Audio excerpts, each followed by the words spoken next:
Maharashtra is a state in the western peninsular region of India, occupying a substantial portion of the Deccan Plateau. The state is currently gearing up for assembly elections, which are slated to be held on 20th November. In today's episode of The Road Stop, we will hit the roads of Worli with Aditya Thackeray, who has earlier served as a Cabinet Minister of Higher Education, Tourism and Environment for the government of Maharashtra. He is the son of Uddhav Thackeray and the grandson of Balasaheb Thackeray. Worli Assembly constituency is one of the 288 Vidhan Sabha constituencies of Maharashtra. It is one of the 10 Vidhan Sabha constituencies located in Mumbai City district and is a part of Mumbai South Lok Sabha constituency along with 5 other constituencies which are Shivadi, Baikola, Malabar Hill, Mumbai Devi and Kolaba. The population of Worli is 100% urban and it has 11.58% SC population and a 1.41% ST population. 9.2% of the population are Muslims. 2.7 lakh people qualified to vote and there was a voter turnout of 47.58% in this constituency in the 2019 assembly elections. Worli is a locality in central Mumbai and is one of the 4 peninsulas, with the others being Kolaba, Bandra and Malabar Hill. The constituency is known for a mix of residential and commercial areas, including parts of upscale Worli Sea Face. Politically, it has been a key battleground in the state due to its urban demographic and economic significance. Originally, Worli was a separate island, one of the 7 islands of Mumbai, which was ceded by the Portuguese to England in 1661. It was linked up with other islands in the 19th century. This seat has traditionally been held by the Shiv Sena, with various leaders of the party contesting and winning elections here. Over the years, it has seen a shift in political dynamics with increased competition from other parties like the Congress and the NCP. The BJP has also gained traction in this area. In the 2019 assembly elections in Maharashtra, Shiv Sena candidate Aditya Uddhav Thackeray won the Worli seat with a margin of around 67,000 votes. Aditya Thackeray was born on 13th June 1990 to Uddhav and Rashmi Thackeray. He studied from the Bombay Scottish School in Mahim in South Mumbai. He obtained a BA History degree from the St. Xavier's College in Fort in South Mumbai and got his law degree from Kishan Chand Chelaram Law College at Churchgate.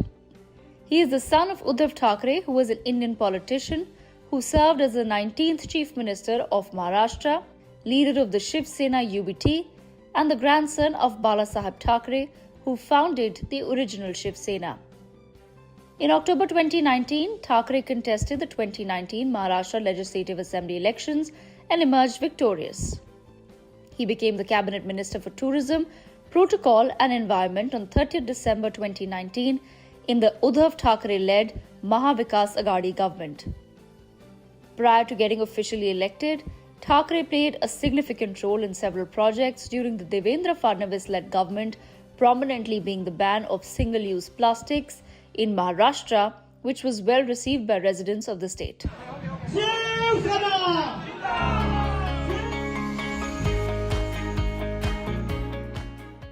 People wait in anticipation as Aditya Thackeray is scheduled to arrive soon, part of his campaigning. Also a part of the crowd is Shiv Sena MP Sachin Ahire, who we speak to first. Sachin ji, स्वागत है आपका ITV network में। Sachin sir, Aditya ji फिर से चुनाव लड़ रहे हैं वर्ली की विधानसभा क्षेत्र से, तो क्या मुद्दे हैं और जिस तरह से नैरेटिव महायुति उनके अगेंस्ट में चला रही है, तो उन सबको आप कैसे देखते हैं? कैसे कि ये उनको घेरने की कोशिश की जा रही है ताकि वो यहीं पे ही व्यस्त रहे। आज आपने देखा होगा कि एक 32 साल का नौजवान एक टक्कर देकर एक संघर्ष योद्धा बोलकर जब खड़ा रह रहा है, उसको साथ यहाँ के मतदार देंगे। रहा सवाल जो स्थानिक स्तर के ऊपर मुद्दे हैं, आज बड़े पैमाने के ऊपर रीडेवलपमेंट जो रुके थे उसको गति मिलने का काम किया गया। बीडी चाल जैसे चालियों को भी रीडेवलपमेंट किया गया, स्लम रिहेबिलिटेशन, क्लस्टर डेवलपमेंट्स और वर्ली को एक A+ का लुक देते हुए हर एक को सुरक्षित रखकर उनको हक का घर देने की पूरा मनोकामना जो थी वो पूरी आज करते हुए रहे। हम ये दावा नहीं करेंगे कि 100% का काम खत्म हो गया, बट 2.5 साल जो इस तरह से सरकार में रहने वाले महायुति के लोगों ने जानबूझकर उनको कैसे तकलीफें दी जाए, जानबूझकर ये इलाके में फंड नहीं दिया जाए, ऐसी गंदी राजनीति कर उनको घेरने का काम किया। फिर भी लोग आज उनके साथ है, लोगों ने उनको सपोर्ट करने का काम किया और मुझे आत्मविश्वास है कि लोग साथ देंगे और जरूर वो चुनकर आएंगे। एक तरफ मिलिंद देवरा को खड़ा किया है महायुति ने, सिंधे गुट से आते हैं और वो तमाम आरोप लगा रहे हैं कि जो 5 साल का टर्म रहा है आदित्य ठाकरे का, किसी तरह का विकास नहीं हुआ। आपने भी अभी बताया कि किस तरह से 2.5 साल से यहाँ पे किसी तरह का फंड नहीं दिया गया। तो कैसे इन सारे आरोपों को आप देखते हैं जो मिलिंद देवरा अभी लगा रहे हैं आदित्य ठाकरे के ऊपर? पहले बात तो मैं स्पष्ट करना चाहता हूं कि मिलिंद देवरा यहां से भी सांसद थे। लोगों ने उनको गिराकर शिवसेना की सीट को जिताने का काम किया, तो ये दायित्व उनके ऊपर भी था, क्योंकि 2.5 साल वो भी हमारे साथ सरकार में थे। तब वो क्यों ने उन्होंने सोचा वर्ली के बारे में, तब क्यों ने उन्होंने आए।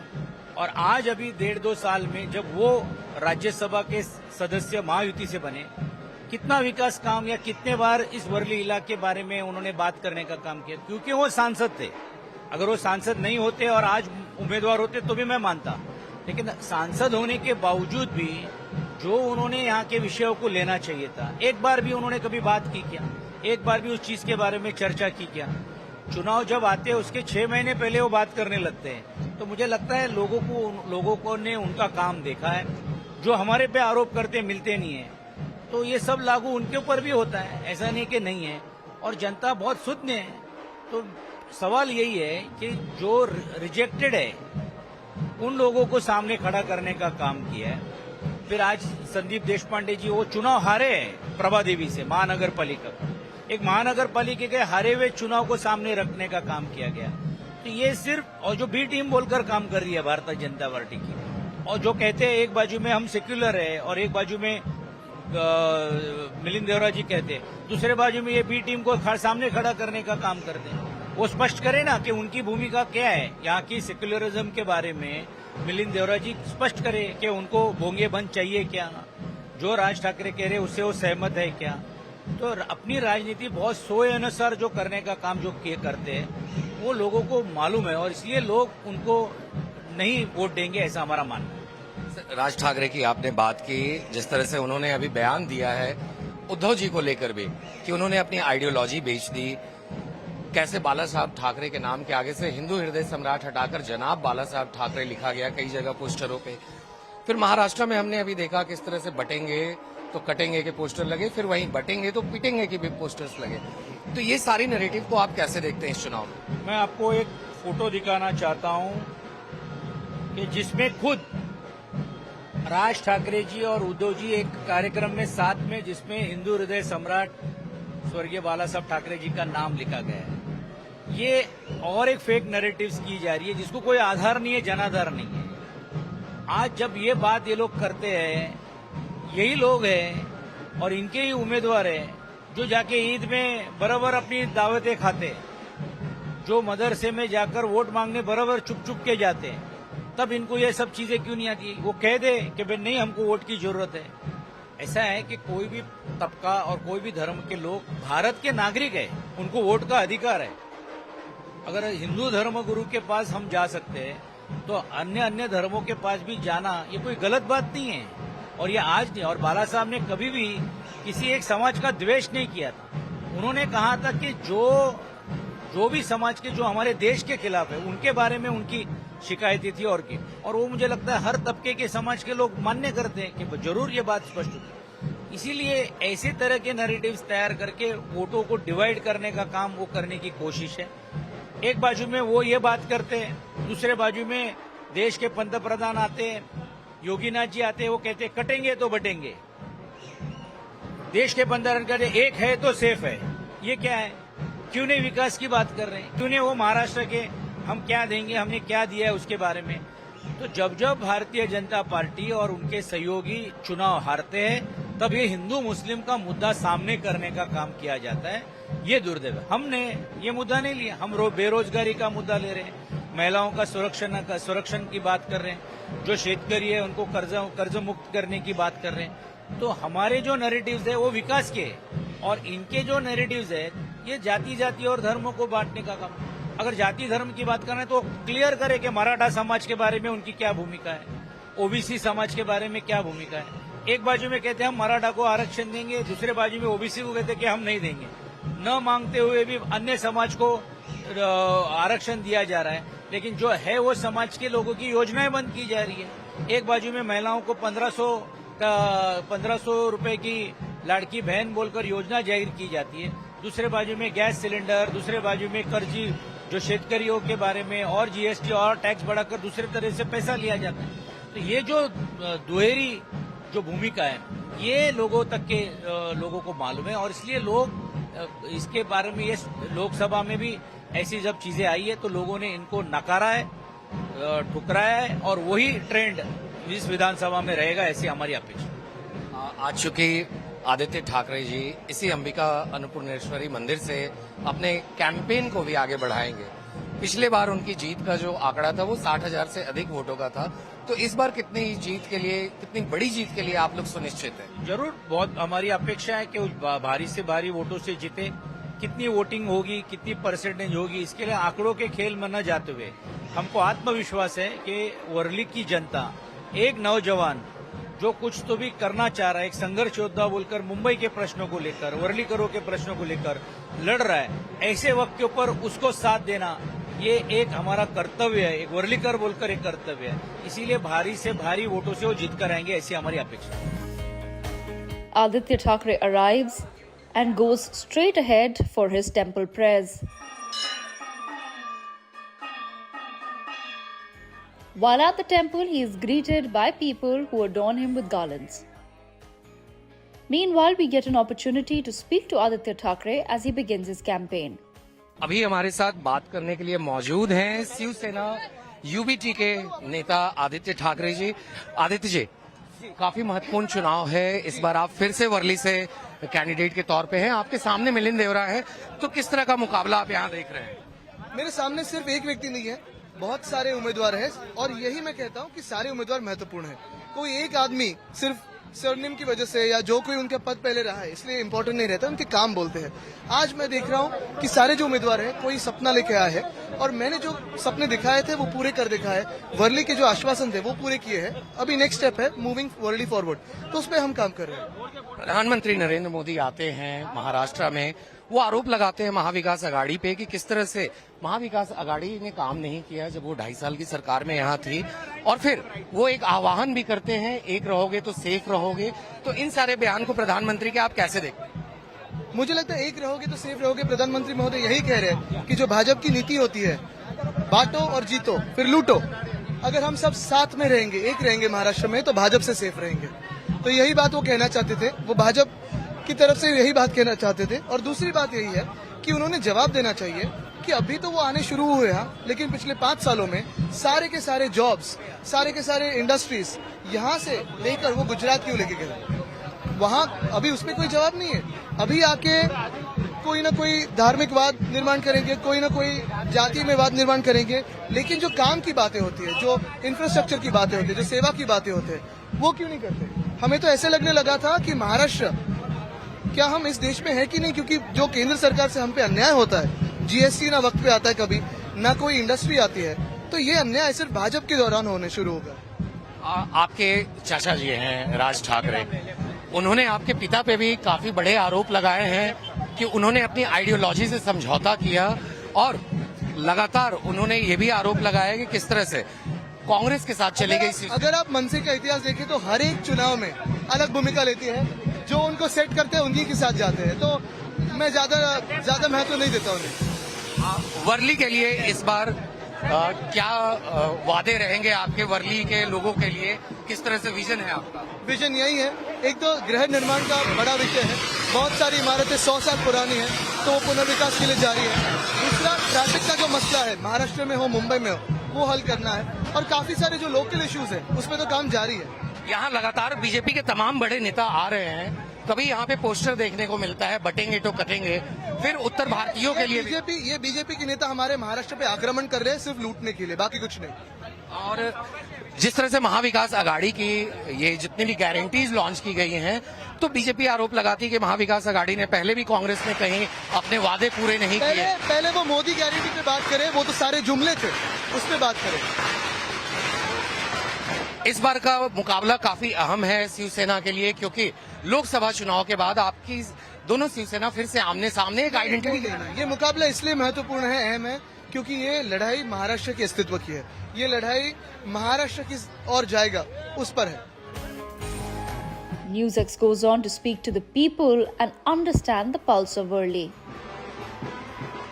आपको बता दूं कि ये वर्ली विधानसभा का जो सीट है 2024 के महाराष्ट्र विधानसभा चुनाव में काफी महत्वपूर्ण है, क्योंकि यहां से फिर से चुनावी मैदान में आदित्य ठाकरे, जो कि पुत्र हैं पूर्व मुख्यमंत्री और शिवसेना यूबीटी के जो प्रधान हैं उद्धव ठाकरे, उनके बेटे हैं, तो वो यहां से चुनाव लड़ रहे हैं। और उनके समक्ष में एकनाथ शिंदे शिवसेना गुट से मिलिंद देवरा को चुनावी मैदान में उतारा गया है। हालांकि मामला इस बार त्रिकोणीय है, क्योंकि यहां से महाराष्ट्र नवनिर्माण सेना जो राज ठाकरे की पार्टी है, उनके पार्टी के कैंडिडेट के तौर पे संदीप देशपांडे भी इस चुनाव में अपनी किस्मत आजमा रहे। तो हम बात करेंगे यहाँ के लोगों से और जानेंगे कि आखिर क्या मुद्दे हैं इस चुनाव में। आपका नाम? मेरा नाम रेहान शेख है।